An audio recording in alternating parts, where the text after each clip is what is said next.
Hello friends, Christian here with BrickLifeCrisis, and today we're taking a look at LEGO Star Wars set number 75259. This is the 20th anniversary edition of the Snowspeeder. The set consists of 309 pieces, including 4 minifigures.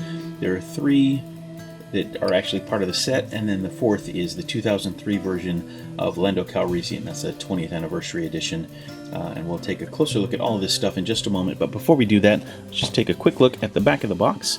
There you can have a little bit better idea of what's inside. We've got the different figures, the Snowspeeder, some of the details, and then its radar, laser, cannon thing, whatever you call that. And then we have a look at all the different collectible minifigures from the 20th anniversary edition. And then a little peek at the original version of the Snowspeeder that came out back in 1999. So anyway, let's go ahead and crack this open, build it up, and see what we think.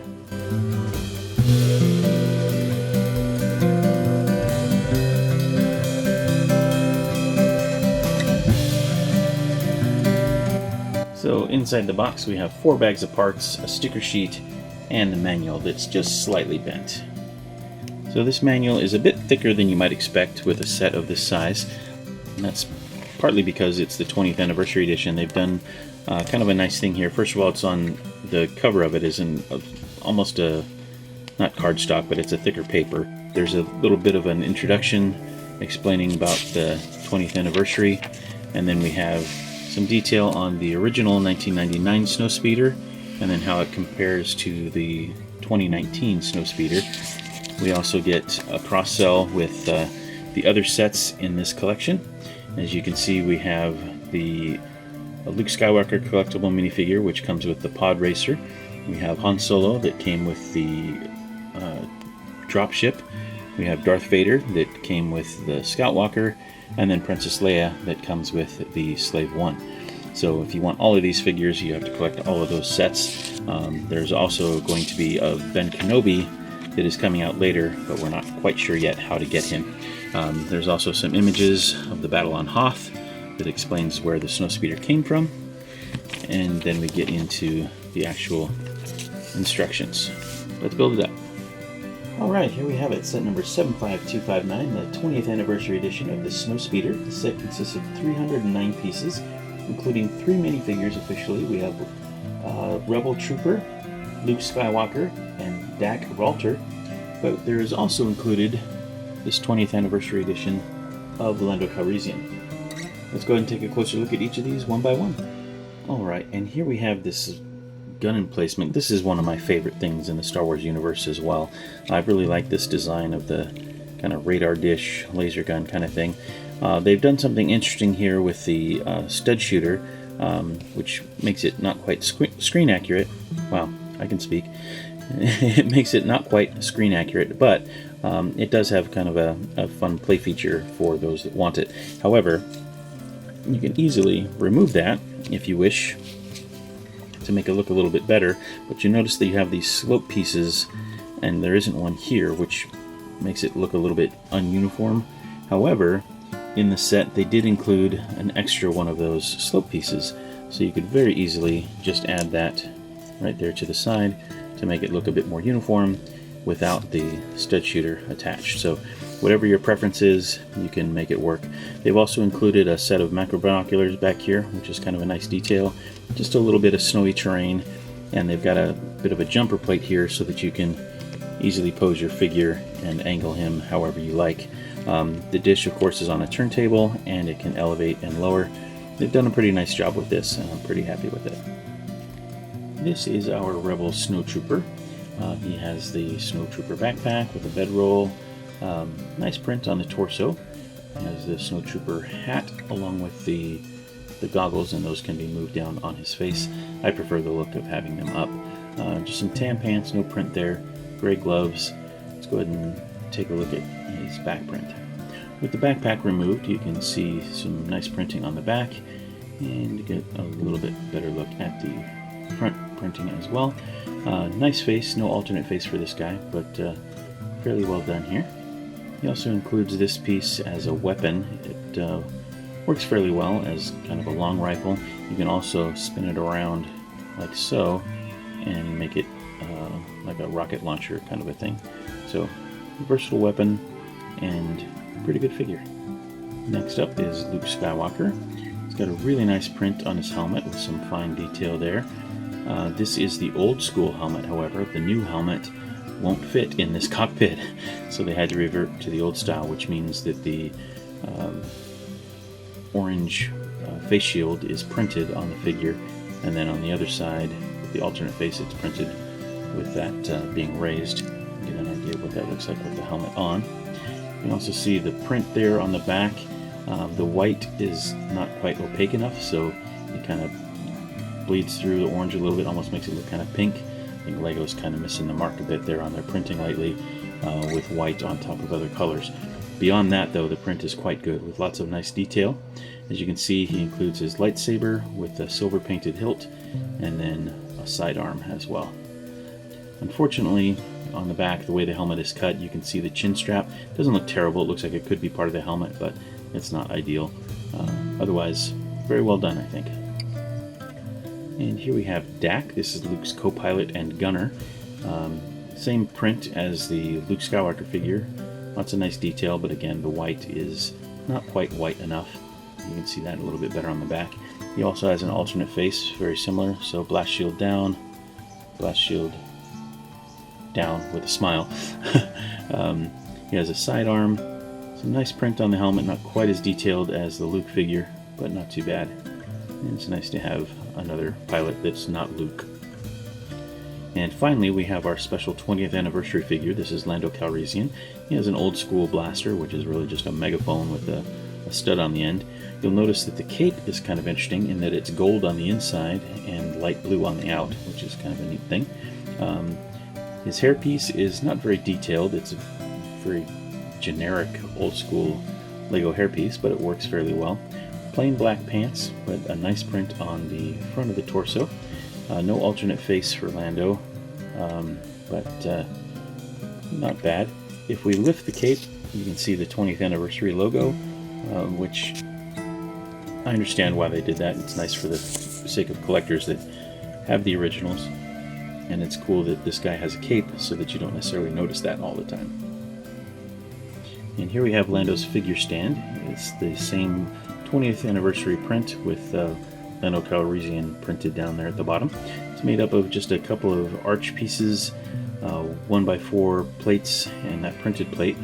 And then, of course, there is the 2x4 plate that goes here to attach to the other figures. And that just allows you to connect them together so that you can display them in one larger display. I like this. I think they've done a nice job with it. I've mentioned in other videos that I kind of prefer what they were doing for a little while with these figures. I like these kind of backings that they have here, and I think it might have been cool if they had the 20th anniversary logo on something like this and then their name printed or even a sticker down below, because it would have been kind of cool to be able to just attach this to what you already had going. But instead they chose something a little bit different. Not bad, but it might have been nice to have some consistency there. And finally we have the Snowspeeder itself. This one differs a little bit from, well, quite a bit from the original, but the original was just kind of a generic Rebel Snowspeeder. This one is specifically marked as Luke's, so the decorations and stuff are specific to the one that Luke pilots in the movie. The other big difference is that the original did not have the tow cable on the back, and this is kind of a nice homage to the movie, and when they shoot it off and trip the AT-AT and all that. On the back there is a stud shooter for the rear cannon. I like to replace that with something different, so you could use the included Rebel Soldier figure to do something like that. I think it looks a little bit more movie accurate. You could also use one of the heavy blasters or even the medium blaster and just stick it in the little hole there, and it looks a little bit more realistic, I think, than the stud shooter, but the stud shooter does add some nice play value. Over here we have some nice decorations, and that's duplicated on the other side. Those are stickers, unfortunately. There's also the air brake here that opens up, and there's another sticker with some nice detail underneath. The wings are built up fairly nicely. Another sticker up here on the front. The only print actually is the cockpit here, the front cockpit, and then on the inside there is a printed console up there. Speaking of consoles, there is a sticker console back here with the gunner station. There's a better look at that gunner station console. That's pretty well done with the mountains of Hoth in the background, and you can kind of see the back of the gun so that you can get a pretty good idea of what the pilot's view or the gunner's view would be from that position. Inside the cockpit, there's room, of course, for both pilot and gunner, and there's some additional space back here for storage of their sidearms and such. On the underside, we have the suggestion of some landing gear, and then the two spring-loaded shooters there, so you could easily remove those if you don't like them, but they're fairly well hidden. But if you just tap those from underneath, couldn't even see it, it went so fast, but it shoots across the room, never to be found again. The cockpit is fairly well done. It moves as one big piece, but you could conceivably open just the pilot portion a little bit. The back windows are stickers, and unfortunately I kind of messed mine up on that side. I would recommend, if you haven't already built this set, you'll notice that at the bottom there's a bit of a gap. I was thinking that if I had the white touching the white, it would look more realistic, but I think it's better if the white is closer to the bottom of that, with a little bit more gap between the white brick and the top of the white sticker. The sticker is just a little bit undersized. It should be, a half a plate thicker, but anyway, I think it would look better closer down than closer up, but obviously make your own decision, but that's just my opinion. Overall, I'm pretty happy with this build. It's very similar to the ones that we've gotten in the past few years. I think the most recent one was the Snowspeeder version, which was a little bit different, but overall generally the same. It was a pretty cool build, but this one is very, very similar to the one that we got a few years back. So this is not necessarily a must-get unless you're a big fan of the ship like I am, or a completionist, or if you just want that Lando figure. Otherwise, you may already have one of these or something very, very similar in your collection already. For the sake of comparison, this is the current version, the 20th anniversary edition. Stickers, stickers, stickers, print. The last version of the Snowspeeder was this one. Very, very similar. That sticker is the same. The print is a little bit different. It's not quite as complete. You'll notice that the new one is printed across the back there. The old one is not.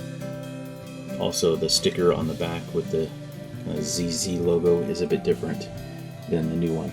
Overall, the build is very, very similar. Just a little bit different in terms of detail.